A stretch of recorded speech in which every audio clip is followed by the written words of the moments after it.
ሰላም ጤና ይስጥልን የተወደዳችሁ ተመልካቾቻችን በየሳምንቱ በሰዓት ወደ እናንተ የሚደርሰው ያዳ የተሰኘው ፕሮግራማችን ጀምሯል። እንግዲህ ዛሬ ያዳ እንግዳለኝ ከኔ ጋር ቆይታ የሚያደርገው ፓስተር ጌትነት ለማ የኢትዮጵያ ወንጌላውያን አብያተ ክርስቲያናት ካውንስል ጽፈት ቤት ኃላፊ ነው። እንኳን ደህና መጣ ፓስተር። እንኳን ሰላም ቆየሽ። ፈቃደኛ ሆነ እንግዲህ ከኔ ጋር ቆይታ ለማድረግ ስለወደድክ በኤልሻዳይ ቴሌቪዥን እንዲሁም በያዳ ፕሮግራም ስም ከልብ አመሰግናለሁ። ታንኪዩ። እኔም አመሰግናለሁ። ወንጌል አማኞች አብያተ ክርስቲያናት ካውንስል ተመስርቶ በስራ ላይ ነው ያለው። እስቲ አሁን በምን ሁኔታ ላይ እንዳለ ንገረንና ከዛን ጨምር። መልካም። እንግዲህ የኢትዮጵያ የወንጌል አማኞች አብያተ ክርስቲያናት ካውንስል ከመነሻው ጀምሮ አንዳንድ ነገሮችን እንዲሁ ለመነሻነት ለማንሳት ያህል ለኢትዮጵያ የወንጌል አማኞች ትልቅ እድል እግዚአብሔር በዘመናት መካከል የሰጠን መልካም አጋጣሚ እና የብዙ አባቶች ጸሎት የብዙ አገልጋዮች ጸሎት ዛሬ በህይወት ያሉም በህይወት የሌሉም ይሄ እንዲሆን ብዙ ጥረት ሲያደርጉ የቆዩበት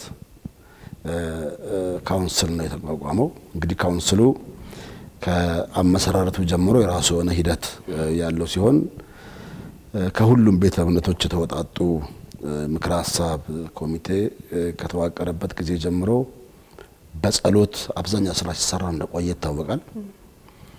መንፈሳዊ ተቋም እንደመሆኑ መጠን በዚህ ጉዳይ ላይ የሚጸልዩ የሚተጉ ብዙ ሰዎች ነበሩ።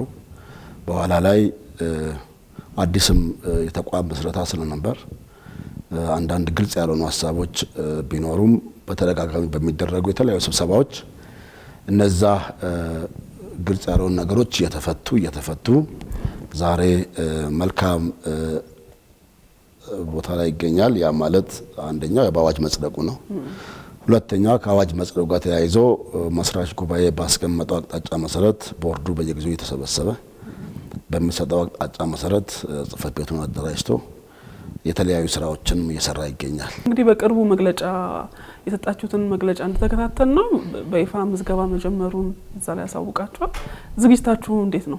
የኢትዮጵያ ወንጌል አማኞች አብያተ ክርስቲያናት ካውንስል በአዋጅ ከተቋቋመ በኋላ በአዋጅ የተሰጠውን ስልጣን እና ኃላፊነት ወደ ተግባር ለመለወጥ ሁለት ስራዎች ስራ ቆይቷል። አንደኛው አዋጁ በሚፈቅደው መሰረት ለምዝገባ እንዲያመች ከአዋጁ ደንብ ማዘጋጀት ነው። ከደንቡ ደግሞ የምዝገባ መመሪያ ማዘጋጀት ነው። በዛ ረገድ ቦርዱ ባስቀመጠው ዳይሬክሽን ደንብ የሚያረጋግጠው አካል የህግ ባለሙያዎችን ጨምሮ የምዝገባ መመሪያ አዘጋጅቷል። ያ የምዝገባ መመሪያ ህዳር 12 በተደረገው የካውንስል ቦርድ ቀርቦ ጸድቋል።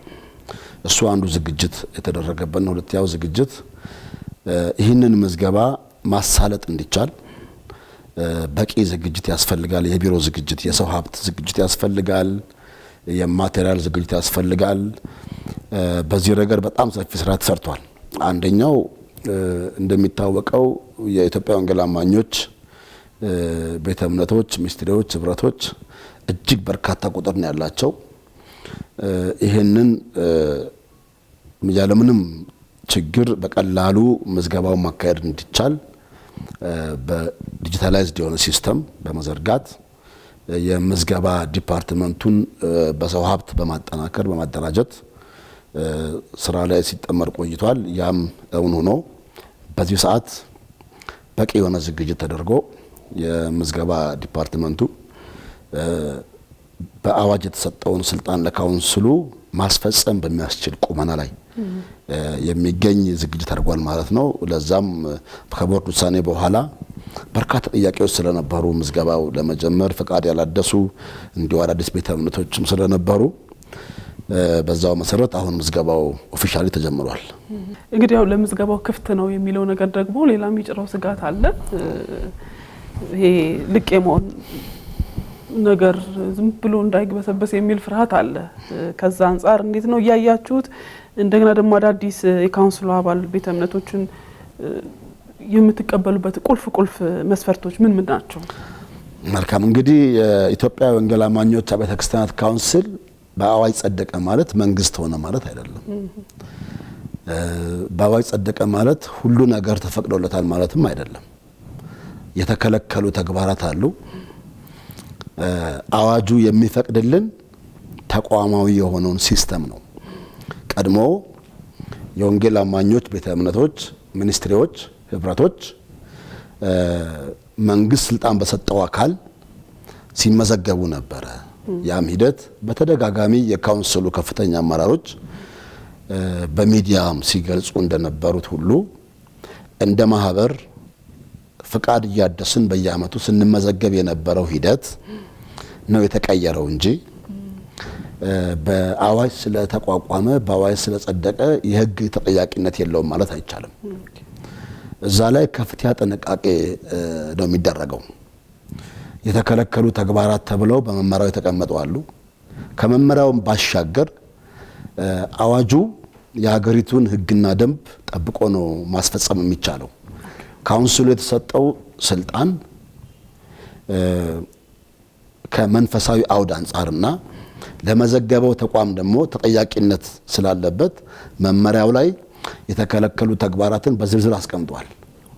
እነዛን ዝርዝር ተግባራት የተከለከሉ ተግባራትን ካውንስሉ የስነ ምግባር ደንብ አዘጋጅቶ በዛ መሰረት ማኔጅ ያደርጋል ማለት ነው፣ ይቆጣጠራል ማለት ነው። ከመዘገበ ማስተዳደር ስላለበት በዚህ ረገድ ስጋቶች እንዳሉ ይነገራል። አንዱ ስጋት ቀድሞ የነበረው የምዝገባ ሂደት መንግስት በሰጠው ስልጣን በሰጠው አካል የመዘገበ ሂደት ቁጥጥር ነበረው። አሁን ግን ልቅ ሊሆን ይችላል። ልቅ የሚሆንበት ደግሞ ካውንስሉ መንፈሳዊ ነገሮችን ብቻ ነው የማየት ስልጣን ያለው። ስለዚህ ከንብረት አስተዳደር ከገንዘብ አስተዳደር ጋር በተገናኘ እንደውም ለተጨማሪ ስህተቶች ሊዳረግ ይችላል ምእመኑ የሚል የተለያዩ ስጋቶች እንዳሉ በተለያዩ ሚዲያዎችም ይንጸባረቃል። የተለያዩ ሰዎችም ሀሳብ ይሰጣሉ። ይህ ይሆናል የሚል ስጋት አይኖርብንም። ለምንድን ነው የማይኖርብን? ቦርዱ በዚህ ጉዳይ ላይ በጥልቀት ተወያይቶ እኛ እንደ ወንጌል አማኞች ከስነ ምግባር አንጻር ለምእመኑ አስተማሪ የሆነ ነገር ከዚህ ቀደም የነበረው የምዝገባ ስርዓት በየአመቱ እንደ ኤንጂኦ እንደ ማህበር የምንመዘገበው ቀርቶልን በካውንስሉ አማካኝነት መዝገባ አድርገን ላልተወሰነ ጊዜ ተመዝግበን ማለት ነው እንድናገለግል ነፃነት ሲሰጠን በሌላ ዳይሬክሽን ደግሞ ከስርዓት የወጣ ከህግ የወጣ ነገር እንደው ኃጢአትም ብቻ ሳይሆን ወንጀልም የሆነ ነገር ላለመፈጸም አስተማሪ የሆኑ ስራዎችን እንሰራለን ብለን የምናስበው። በዚህ ረገድ ሁሉም ቤተ እምነቶች፣ ህብረቶች እንዲሁ ከፍተኛ አመራሮችም ጥንቃቄ እንዲደረግ እየተሰራበት ነው ያለው። ነገር ግን ቀድሞ የነበሩ አንዳንድ አካሄዶች ስለነበሩ እነዛ አካሄዶች በአንድ ጀንበር ይጠፋሉ፣ ይቀረፋሉ ብለን አናስብም። ለምሳሌ በህግ የተያዙ ጉዳዮች አሉ። ቀድሞ መዝጋቢ በነበረው አካል ተመዝግበው አንዳንድ ችግሮች ተፈጥረው ክፍተቶች ተፈጥረው በህግ የተያዙ ጉዳዮች አሉ። እነዛ ጉዳዮች ባሉበት ቦታ በህግ ይቀጥላሉ። ካውንስሉ መዝግቧቸውም ከስነ ምግባር ደንቡ ውጭና ከመመሪያው ውጭ የሚንቀሳቀሱ ካሉ ካውንስሉ ዝም ቢልም መንግስት ዝም አይልም። በመግቢያ እንዳልኩት በአዋጅ ጸደቅን ማለት መንግስት ሆነን የመጨረሻው ስልጣን ተሰጠን ማለት አይደለም። መንግስት ባለበት ሀገር ህግ ባለበት ሀገር የተቋቋመ አንድ የእምነት ተቋም ነው ይሆን ነው። ስለዚህ ህግን አክብረን ነው መመዝገብ የምንችለው፣ ህግን አክብረን ነው ማምለክ የምንችለው፣ ህግን አክብረን ነው ገንዘብ ማስተዳደር የምንችለው፣ ህግን አክብረን ነው ንብረት ማስተዳደር የምንችለው። ከዚህ ወጣ ያለ ነገር ሲኖር ካውንስሉ የሱ ድርሻ አለ። ከካውንስሉ ከአጥር ወጣ ደግሞ ካለ መንግስት የራሱ ድርሻ ይሆናል ማለት ነው። ምናልባት እዚህ ላይ ተጨማሪ ብታነሳልኝ አሁን በሰላም ሚኒስቴር በኩል ነበርና ምዝገባው አሁን ካነሳቸው በተጨማሪ ዋና ችግሮች የነበሩት ምንድነው? እሱኛው ችግር እንዳይደገም ምን አይነት ዝግጅት ተደርጓል? በተለይ ደግሞ ዋና ይባሉ የነበሩት ነገሮችስ አሁን የጠቀስካቸው ብቻ ነበሩ? መልካም እንግዲህ በጣም በርካታ ችግሮች እንደነበሩ ይነገራል። አንደኛው ሰላም ሚኒስቴር ላይ እና ሌሎች መዝጋቢ አካላት ጋር ያሉትን ችግሮች በሁለት ነው ከፍለን የምናያቸው። አንደኛው ችግር ተቋሙ እንደ ተቋም የምዝገባ መመሪያው የምዝገባ ህግ ያን ጊዜ የነበረው አዋጅ ማነቆ የሆነብን ነው አንዱ። ሁለተኛው ደግሞ እንደገና ተቋም ውስጥ አዋጁን እንዲያስተገብሩ ተቋሙ የወከላቸው ሰዎች ይፈጥሩት ችግር ነው። ይሄ ሁለቱን ለይተን ነው የምናየው። እንግዲህ እዛ በነበረ ጊዜ ዋና ዋና ችግሮች ተብሎ በፖሊሲ ደረጃ በህግ ደረጃ የሚታወቁት ትክክለኛ መስመር ተከትለው አግባብነት ያለውን ዶክመንት ይዘው ለምዝገባ ሲሄዱ እንግልት አለ። እንግዲህ እንግልቱን የፈጠረው እዛ የተቀመጠው ሰው ነው ወይስ ህጉ ነው የሚለው ነገር ነው ተለይቶ መታየት ያለበት። ህጉ እንደ ህግ አንድ ተቋም አግባብነት ባላቸው ህጎች መፍቱ እንዲጠቀም ይፈቅዳል። እንግዲህ ያ መመሪያ ያው ወንበር ላይ ተቀምጦ ሰው መሆን አይችልም። ያንን መመሪያና አዋጅ ሊያስፈጽም የተቀመጠው ሰው ደግሞ ወሳኝነት አለው። በዛ ረገድ መመሪያው ላይ አንዳንድ ጫናዎች ቢኖሩም ለምሳሌ 1000 ሰው አንድ ቤተ እምነት ለማቋቋም 1000 ሰው ካልሞላ ይባላል። አንዳንዱ በ1000 ሰው ሞልቶም ሄዶ ቤተ እምነት ነኝ ብሎ ላይሰንስ ይወሰዳል። አንዳንዱ ደግሞ 1000 ሰው ሳይሞላም ቤተ እምነት ነኝ ብሎ ላይሰንስ ይወሰዳል። እነዚህ ነገሮች እንግዲህ ወደፊት የሚታዩ ይሆናል ማለት ነው። ነገር ግን አንዳንድ ሰዎች በጣም ክፍተት ነበረ ብለው የሚያወሩት እዛ አካባቢ ላይ ያለው ቢሮክራሲ እጅግ አስቸጋሪ ነበረ። አንድ ደብዳቤ ለመውሰድ 2 ወር 3 ወር እንቆያለን፣ ያቆዩናል። ምንም ጥያቄ የማይፈጥር አግባብ ያለው ሰነድ በህግ ባለሙያ ተሰርቶ የገባ ሰነድ ይዘን ሂደን እዛ ጋር ሰነዱ እየተመረመረ ነው ተብሎ ረጅም ጊዜ ይወስድብናል። በዚያ ምክንያት በርካታ ስራዎች ተበላሽተውብናል፣ ተንጓቶብናል፣ ወደ ኋላ ቀርተናል የሚሉ ስሞታዎች አሉ። እነዚህ ነገሮች አስመልክቶ አሁን ካውንስሉ ከዛ ረገዳ ምንድነው ያንን እንዳይደገም እያደረገ ያለው የሚለው ሐሳብ መሰረታዊ ነገር ነው። እዚህ ያለው የምዝገባ መመሪያ ማስፈጸሚያ ወርክ ፍሎው ተዘጋጅቷል በካውንስሉ ጽህፈት ቤት። ወደ ካውንስሉ ጽህፈት ቤት የመጣ አንድ ተገልጋይ ወይ አንድ ቤተ እምነት ሚኒስትሪ ህብረት ሊሆን ይችላል ሲመጣ ዶክመንቱን ገቢ ያደረገበት ቀን ይመዘገባል። ዶክመንቱን ገቢ ካደረገበት ሰዓት ጀምሮ ሲስተም ላይ ይመዘገባል። ስለዚህ የተዘረጋው ኢስሪ የሚባል ሲስተም የት ቦታ ሄዶ እንደቆመ ለሁሉም አካላት ይናገራል። ሲስተሙ ስለሚናገር አንድ ሰው ጋር ብቻ የሚያልቅ ነገር አይኖርም። ስለዚህ ለሁሉም የተሰጠ ሰዓት አለ። ሬጅስትሬሽን ዲፓርትመንት ላይ ሰነድን ወደ ዳታ የሚቀይር ሃርድ ኮፒን ወደ ዳታ የሚቀይር ሰው የተሰጠው ሰዓት አለ። እሱ አይቶ ለቡድን መሪው የሚያስተላልፍበት ሰዓት አለ። ቡድን መሪው እዛ ጋር ሊያቆይ የሚፈቀድለት ሰዓት አለ። የተወሰነ ሰዓት ነው። ከዛ በኋላ ወደሚቀጥለው ክፍል ነው የሚያስተላልፈው። የሚቀጥለው ክፍል ደግሞ በወርክ ፍሎ መሰረት የተሰጠውን ነገር ያይና ፋይናሊ በተቀመጠው ታይም ቴብል መሰረት ዶክመንቶቹ ያልቃሉ። ችግር ካለባቸው እንዲያስተካክል አውቶማቲካሊ ይመለሳል። አይ ዶክመንቱ የተሟላ ነው ከተባለ ቀጣይ ያለው ሂደት ይነገረዋል። በዚህ ሂደት ላይ እንደ የካውንስሉ ጽህፈት ቤት በጠንካራ ዲሲፕሊን የታነጹ ሰራተኞችን አዘጋጅቶ ያምኑ ደግሞ የቅርብ ክትትል እስከ ፕሬዝዳንቱ ድረስ እስከ ስራ አመራር ድረስ የሚደርስ የቅርብ ክትትል እንዲደረግ ተደርጎ ተገልጋዩ ከዚህ ቀደም የደረሰበት አይነት በደል እንዳይደርስበት ቤተ እምነቶች፣ ህብረቶች፣ ሚኒስትሪዎች የሚፈልጉትን አገልግሎት በፈለጉበት ሰዓት ማግኘት እንዲችሉ የሚያደርግ ሲስተም እንደ ካውንስል ተዘርግቷል። ወደ ተገልጋዩ ስንመጣ እንግዲህ ቀድሞ በነበረው የምዝገባ ሂደት ላይ የተለመዱ አንዳንድ እጆች ወደዚህ እንዳይዘረጉ እኛም እንማጸናለን። የሚያስፈልገው ጸሎት ነው። አሁን ለካውንስሉ አግባብነት ያለው ዶክመንት ማስገባት ብቻ ነው የሚያስፈልገው። ከዚህ ውጪ የጎደለን ዶክመንት ያልተሟላን ዶክመንት አንዳንድ ነገሮች በመስጠት ማሟላት አይቻልም። እሱ እዚህ አይፈቀድም። በጣም እሱ ላይ ጥብቅ ክትትል ይደረጋል። ያልተሟላ ዶክመንት ካለ እንኳን ያንን ነገር ጥያቄ በማቅረብ የሚመለከተው አካል እንዲያዩ ይደረጋል እንጂ ቀድሞ የነበረው ክፍተት ምንድነው? 1000 ሰው ስላልሞላ 200 ሰው በዶክመንት ይገባል፣ 800 ሰው ደግሞ እንግዲህ እንደ ነገሩ ተደርጎ ይገባል ማለት ነው። እንደዚህ አይነት ነገሮች እኛ ጋር እንዲኖሩ አንፈቅድም። ክፍተት ካለ ያልሞላ ነገር ካለ በግልጽ ተጽፎ ለአመራሩ መቅረብ አለበት። ያንን እስከ ቦርድ እስከ ስራ አስፈጻሚ ድረስ ከቢሮ ካለፈ ማለት ነው ቀርቦ ታይቶ ውሳኔ እንዲሰጥበት ይደረጋል ማለት ነው። 2 ሰው 3 ሰው ቢጎድል 2 ሰው ጎሎሃልና 97 ሰው ዘመተሃል አንተ አምልኮ ማካሄድ አትችልም አይባልም። ሲጀመር ህገ መንግስቱ ሰው እዚህ ሳይመዘገብም እንዲያመልክ ይፈቅዳል።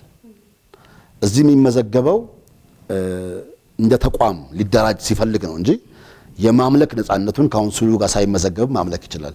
እሱ ህገ መንግስታዊ መብት ነው።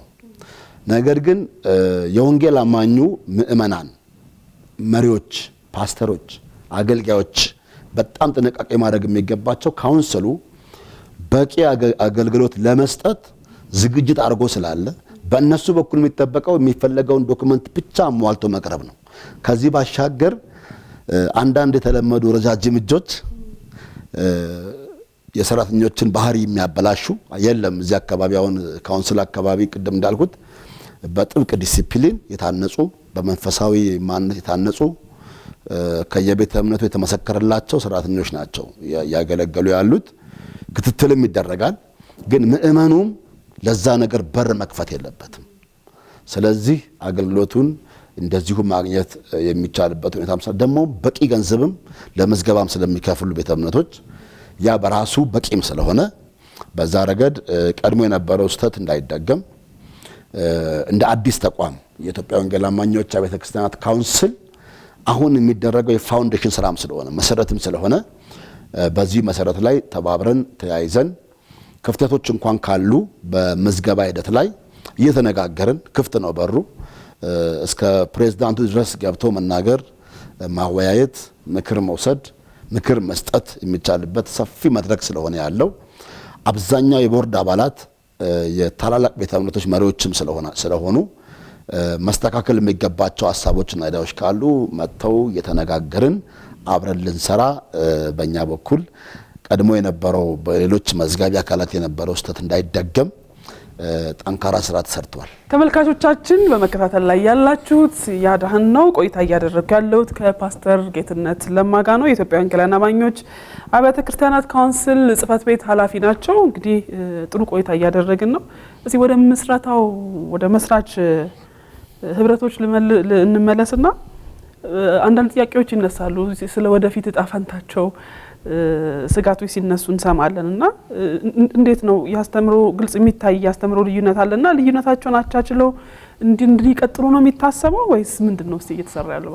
መልካም እንግዲህ ይህ ጥያቄ መሰረታዊ የሆነ ጥያቄ ነው። ካውንስሉ ገና ከመስረታው ጀምሮ የነበረው ትልቁን ድርሻ ያዘው ጥያቄ ይሄ ካስተምሮ ጋር የተገናኘ ነው። ካውንስሉ ዶክትሪን የመጨፍለቅ አዝማሚያ የለውም፣ አካሄድም የለውም። ነገር ግን ካስተምሮ ጋር የተገናኙ ነገሮች አሁን በካውንስሉ መንፈሳዊ ዘርፍ ዳይሬክተርና በስነ መለኮት ጉዳዮች የሚመለከት ታስክ ፎርስ አለ። እነዚህ ሁለቱ በመጣመር በተለይ ታስክ ፎርሱ ከሁሉም ቤተ እምነት ጥያቄም ካላቸው ቤተ እምነቶች የተውጣጣ ታስክ ፎርስ ተዘጋጅቶ የሚነሱ ያሉትን ያስተምሮ ክፍተቶች ያስተምሮ ልዩነቶች በምን አይነት ሁኔታ መፍታት እንችላለን፣ መፍትሄ መፈለግ እንችላለን የሚሉ ስራዎች የተሰሩ ነው ያሉት። በቅርቡ አንድ ትልቅ ስልጠና የተዘጋጀ ነው ያለው። የመጽሐፍ ቅዱስ መምህራን ከስነ ምግባር አንጻር ከመጽሐፍ ቅዱስ አንጻር ያሉትን ግድፈቶች እንዴት መቅረፍ እንዳለብን ልዩነቶቻችንንም እንዴት ማጥበብ እንዳለብን በሚያሳይ መንገድ ስጋቶችም አሉ የተባሉ በሙሉ ቀርበው ፊት ለፊት ተነጋግረው ስጋት የሚባሉ ነገሮች ላይም ውይይት በሚያስፈልጋቸው ላይ ውይይት፣ ውሳኔ በሚያስፈልጋቸው ላይ ደግሞ ውሳኔ መወሰን እንዲቻል በዶክመንት መልክ እንዲዘጋጅ ተደርጎ አንድ ትልቅ የሆነ ሴሚናር የተዘጋጀ ነው ያለው። ተከታታይ ለ4-5 ቀናት የሚፈጅ ትልቅ ዶክመንት የሚሆን ስልጠና የተዘጋጀ ነው ያለው። ምናልባት ያ ስልጠና እንደ ጅምር የተወሰኑ ነገሮች ላይ መልስ ይሰጣል፣ ይንቀጣይነት አለው። በአንድ ጀንበር ሁሉ ነገር ይጠፋል፣ ሁሉ ነገር ይስተካከላል፣ ሁሉ ፍጹም ይሆናል ብለን እናስብም። ነገር ግን ተቀምጠን በጋራ የመነጋገር ባህላችንን ካሳደግን፣ በጋራ ተቀምጠን ዳያሎግ ማድረግ ከቻልን ችግሮች አይቀረፉም የሚል እምነት የለኝም። የትኛውም ልዩነት ይቀረፋል። እኛን ሊገዛን የሚችለው መጽሐፍ ቅዱስ ነው። መጽሐፍ ቅዱስ ሴንተር አድርገን መወያየት ከቻል ያስተምሩ ልዩነቶቻችን ይቀረፋሉ ብዬ አስባለሁ። ከዛ ውጭ ግን ሁሉም የመሰለውን ነገር ማድረግ ከቻለ የሚያረግ ከሆነ ከዛ ወደ መጽሐፍ መመለስ ካልቻል አንግባባም። ወደ መጽሐፍ ቅዱስ መመለስ ከቻልን ግን መጽሐፍ ቅዱስ አሻሚ አይደለም፣ ግልጽ ነው መጽሐፍ ቅዱስ። ስለዚህ ያ ነው አንዱ። ሁለተኛው ካውንስሉ ሲመዘግብ አእማደ እምነቶች ተቀምጡ አሉ። በካውንስሉ የሚመዘገቡ አባል የሚሆኑ በሙሉ እነዚህን አእማደ እምነቶች ስለመቀበሉ ይፈርማል። እሱን ሳይፈርም መዝገባ አይካሄድም። ስለዚህ እሱ አንዱ መከታተያው ነው። የመንፈሳዊ ዘርፍ ዲፓርትመንቱ በካውንስሉ አንድ ትልቅ የሚሰራው ስራ እዛ ላይ ነው። ከዚህ ቀደም የነበሩት መመሪያዎች፣ ደንቦች ምንድን ነበሩ የሚለውን ነገር ገና አልመጣም፣ ካውንስሉ ጋር አልደረሰም። አሁን ካውንስሉ የራሱን አእማደ እምነት አዘጋጅቷል። ነገር ግን ቤተ እምነቶች ገና አላመጡትም። የስተት ትምህርት ያስተምራሉ የሚባሉትም ትክክለኛው እኛ ጋር ያለው የሚሉትም ወደፊት ሁሉም ዶክመንታቸውን ካስገቡ በኋላ መንፈሳዊ ዘርፉ በዛ ላይ በራሱ የካውንስሉ አእማደ እምነቱ ሲዘጋጅ ሁሉም ቤተ እምነቶች የተሳተፉበት ነው። አሻሚ አይደለም፣ ግልጽ ነው። ስለዚህ በዛ መሰረት ነገሮች ይዳኛሉ፣ ደግሞም ይፈታሉ ብዬ አስባለሁ። ከዚህ ውጪ ስጋት የምንለው ነገር ያለው ምንድነው? የስተት ትምህርት የሚያስተምሩ አካላት በካውንስሉ ውስጥ ካሉ እኛን ይውጡናል፣ እኛን የስተት ትምህርት ያላቸው ሰዎች ቦታ ይከለክሉናል የሚለው እኔ ይሄን አባባል በሌላ አቅጣጫ ሳየው እውነተኛውን አስተምሮ የያዝን እውነተኛ አስተምሮን ባስተማርን ቁጥር የስተት ትምህርት እየጠፋ ይመጣል በራሱ። ስለዚህ ከመቃወም ይልቅ ትክክለኛውን አስተምሮ ማስተማር መፍትሄ ነው። ትክክለኛውን አስተምሮ ለምእመኑ ማድረስ ከቻልን፣ ትክክለኛውን አስተምሮ አየር ላይ ማድረግ ከቻልን፣ ትክክለኛ አስተምሮ አለን የምንለው ተሰባስበን ያንን ማጉላት ከቻልን የስተት ትምህርቶች እየከሰሙ ይመጣሉና በዛ ረገድ አሁን በተዘጋጀው ሴሚናር ላይ በዚህ አጋጣሚ ሁሉም አካላት ተሳትፎ ተገናኝተው ጥያቄ ያላቸው በሙሉ በዛ ጥያቄያቸውን አንስተው ዲያሎግ ተደርጎ ውሳኔ በሚያስፈልጋቸው ላይ ውሳኔ እንዲወሰን፣ እርማት በሚያስፈልግ ላይ እርማት እንዲደረግ ሁሉም ለዚህ የጸለየ እንዲቆይ መልእክቴን አስተላልፋለሁ።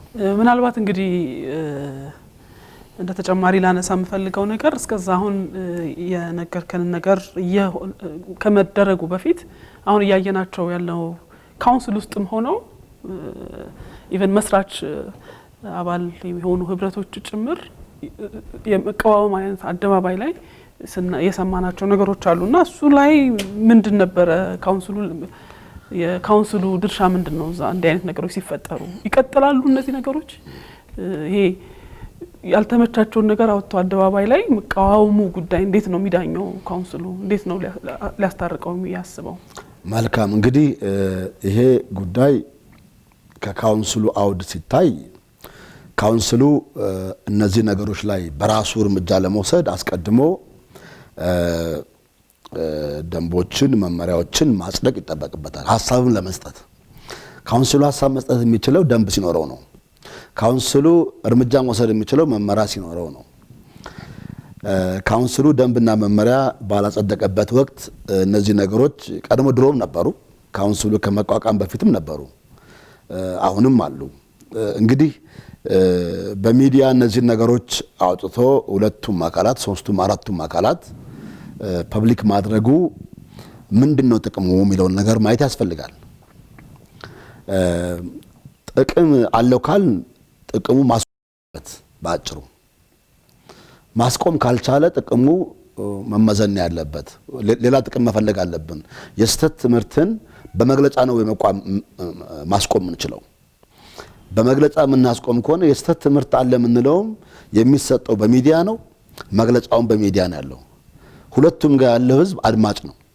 ስለዚህ አሁን ይሄንን ነገሮች እነዚህ ነገሮች መፍትሄ ይስጥ የሚሉ ጥያቄዎች ወደ ካውንስሉ መጥተዋል። በተለያዩ ሚዲያዎችም ጥያቄዎች ተጠይቆ ቆይተዋል። ነገር ግን ይሄንን ነገር ካውንስሉ ለመዳኘት ይሄንን ነገር የሚዳኝበት ደንብና መመሪያ በሰዓቱ አልነበረውም። አሁን በተወሰነ ረገድ ያው ደንቡ በቦርዱ ተቀባይነት አግኝቷል። በጠቅላላ ጉባኤ ደግሞ ቀርቦ ይጸድቃል። መመሪያው ማጽደቅ የቦርድ ኃላፊነት ስለሆነ መመሪያውን ቦርዱ አጽድቆታል። አሁን ባለው ሂደት ካውንስሉ ሊያሰራ የሚችል ወደ ተግባር አክሽን ሊገባበት የሚያስችል መረጃዎች፣ ዶክመንቶች በእጁ ስላለ ከአእማደ እምነቱ አንጻር በምእመኑ ላይ የሚደረጉ አንዳንድ ክፍተቶችን እንዴት መከላከል አለብኝ የሚለውን አካሄድ ከዚህ በኋላ ማየት ይጀምራል ማለት ነው። ማየት ሲጀምር ቅድም እንዳልኩት የሚሰጠው ሴሚናር አለ። እሱ አንዱ አካል ነው።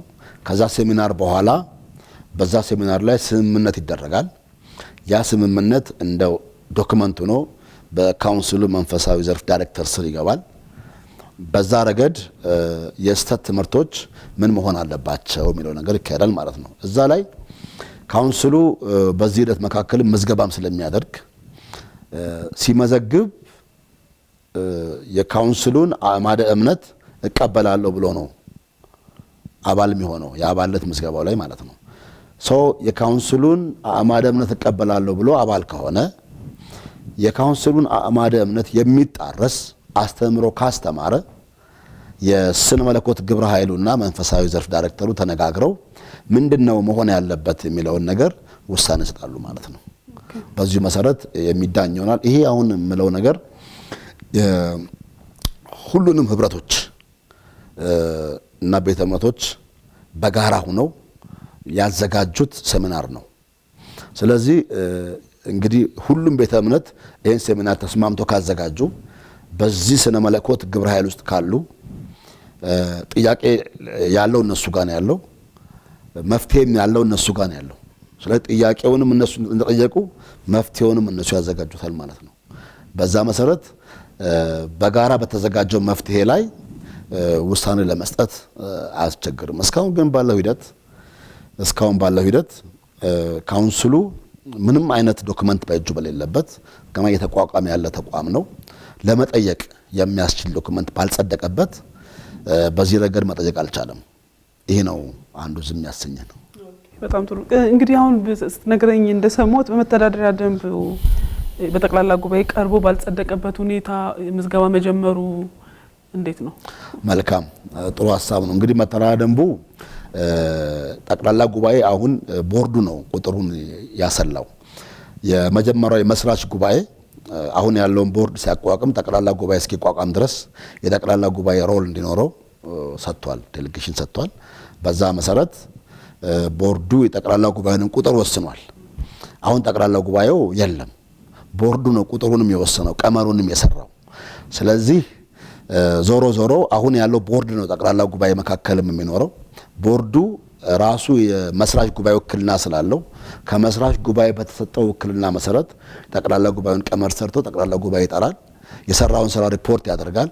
በመስራች ጉባኤ በተሰጠው ኃላፊነት መሰረት ደንብ እንዳዘጋጀ ያቀርብለታል። ይሄ ከአሰራር አንጻር ለካውንስሉ ጠቀሜታ አለው። ጠቅላላ ጉባኤ ቦርዱ የመስራች ጉባኤ ውክልና አለኝ ብሎ ጠቅላላ መተዳደሪያ ደንብን የሚያህል ነገር ራሱ ጋር ቢያስቀር ነገ ላይ ተደራሽ አይሆንም። ስለዚህ ዘመን ተሻጋሪ ተቋም ነው ካልን ዘንዳ ሁለገብ የሆነ ጠቅላላ ጉባኤ የሚያውቀው አሰራር ሊኖር ያስፈልጋል የሚል ሰፊ ውይይት ከተደረገበት በኋላ ቦርዱ ግን ስለተቀበለው ደንቡን ስራ ላይ እየዋለ እየተሰራበት ጠቅላላ ጉባኤ እንዲቀር ነው የተወሰነው። ከዛ መካከል በደንቡ ላይ መመሪያዎችን የማጽደቅ ስልጣን የተሰጠው ደግሞ ለቦርድ ነው።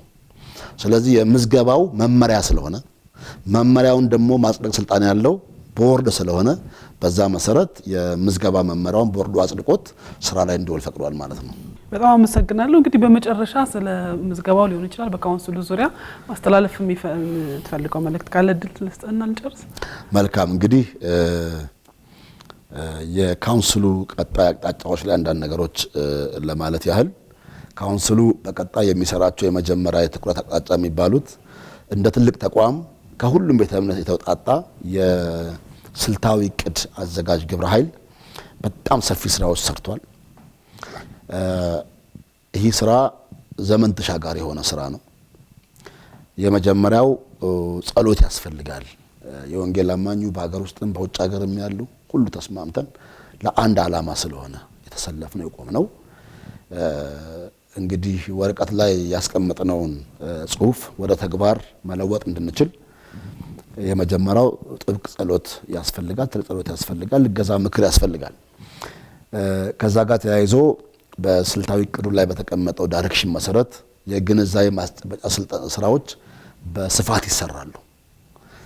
አንዱ ይሄ ካውንስል ላይ ብቻ ታውቆ እስከ ታች ካልወረደ ስትራክቸራሊ እስከ ታች መውረድ ደግሞ ስለሚያስፈልግ በዚህ ረገድ የግንዛቤ ማስጨበጫ ስራዎች ለወንጌል አማኞች ምእመናንም እንዲሁም ደግሞ ለአቻ ተቋማትም ለእምነት ለሃይማኖት ተቋማትም እንዲሁም ደግሞ ለመንግስት አካላትም ለማህበረሰቡም ካውንስሉን የማስተዋወቅ ስራዎች በስፋት የምንሰራቸው አንዱ ቀጣይ አቅጣጫዎች ናቸው።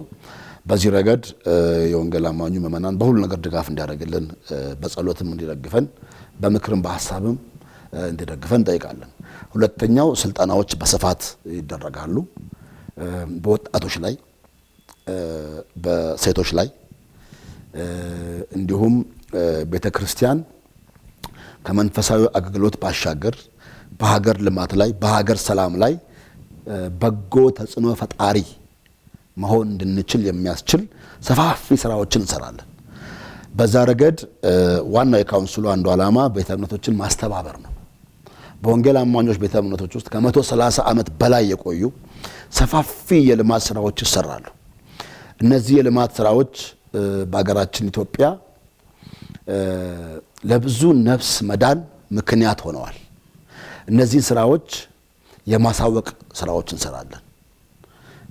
እነዚህም ቤተ እምነቶች የማጉላት ስራ ይሰራል። ቤተ እምነቶችና ህብረቶች በጋራ ሆነው በሰላም እሴት ግንባታ ላይ ሰፋፊ ስራዎች እንዲሰሩ የማድረግ የማስተባበር የማቀናጀት ስራዎችን ከስልጣናዎች ጋር ያያዘን የምንሰራ ይሆናል። እንግዲህ በደንቡ ላይ በተቀመጠው መሰረት በክልል በዞን በወረዳ በከተማ አስተዳደር ደረጃ ቅርንጫፍ ጽሕፈት ቤቶችን እናቋቁማለን። ለዚህ ከሁሉም በአገሪቱ ካሉ ክልል አመራሮች ጋር ስልጠና ጊዜ ነበረን፣ ውይይት አድርገናል። ሁሉም ክልሎች በስራቸው ስትራክቸሩ እንዲዘረጋ አስፈላጊውን ድጋፍ ሁሉ እንደሚያደርጉ ቃል ገብተዋል። በስፋት እየተነጋገርን አለን። በየቦታው ያሉ አንዳንድ ክፍተቶች እናያለን። የመቃብር ስፍራ ጥያቄ አለ፣ የጸሎት ቤት ጥያቄ አለ። እነዚህ አይነት ፍትህ የሚያስፈልጋቸው ጀስቲስ የሚያስፈልጋቸው ጉዳዮች አሉ። ካውንስሉ በዋነኛነት የሚሰራው በየህብረቱ በየቤተ እምነቱ ያሉ እነዚህ ያልተፈቱ ጥያቄዎች፣ የተወረሱ ቤቶች፣ የአምልኮ ቤቶች፣ የተወረሱ የቤተክርስቲያን ንብረቶች እነዚህ የሚመለሱበት የወንጌል አማኙ ምእመናን በኢትዮጵያ ላይ ጎልቶ የሚታይበት የወንጌል አማኙ ቤተ እምነቶች ህብረቶች በውስጣቸው ያለው አቅም ጎልቶ ተያይዞ አንድም ለወንጌል አገልግሎት በሌላም አቅጣጫ ደግሞ ከቤተ ክርስቲያን ውጭ ላለው ማህበረሰብ ጥቅም መስጠት የሚችሉበትን ስራ ለመስራት ጠንካራ ዝግጅት እያደረግን ያለ ነው። በዚህ ረገድ በቀጣይ በሁሉም ክልሎች በሁሉም ዞኖች ወረዳዎችና ከተማ አስተዳደሮች ቅርንጫፍ ጽሕፈት ቤቶችን ላይ ያለውን ስትራክቸር ተከትለን ወደ ታች የምናወርድ ይሆናል። ለዚህ ትልቅ ጸሎት ያስፈልገናል። ሁሉም የወንጌል አማኞች ቤተ እምነቶች መሪዎችና ህብረቶች በጸሎትም በሚያስፈልገው ነገር ሁሉ አብረው እንዲቆሙ እንላለን። ከሁሉ በላይ እንደ መንፈሳዊ ተቋም ልንጸልይ የእግዚአብሔርን ሐሳብና ፈቃድ ማድረግ የሚችል ተቋም እንዲሆን በእግዚአብሔር ፊት ደግሞ መሆን ያስፈልገናል ላሉ አመሰግናለሁ። እሺ በጣም አመሰግናለሁ ፓስተር በድጋሚ ከኔ ጋር ቆይታ ለማድረግ ስለወደድክ በኤልሻዳይ ቴሌቪዥን እንዲሁም በያዳ ፕሮግራም ስም ከልብ አመሰግናለሁ። እግዚአብሔር ይባርክ። ተመልካቾቻችን የዛሬው ፕሮግራማችን ይህንን ይመስላል። ከፓስተር ጌትነት ለማ ጋር የነበረን ቆይታ ይህንን ይመስላል። በጣም ብዙ ነገር እንደተማራችሁበት እምነቴ ነው። ፕሮግራማችንን ጨርሰናል። ከቀሪዎቹ የኤልሻዳይ ቴሌቪዥን አገልግሎቶች ጋር ጥሩ ጊዜ ይሁንላችሁ። መልካም ሳምንት።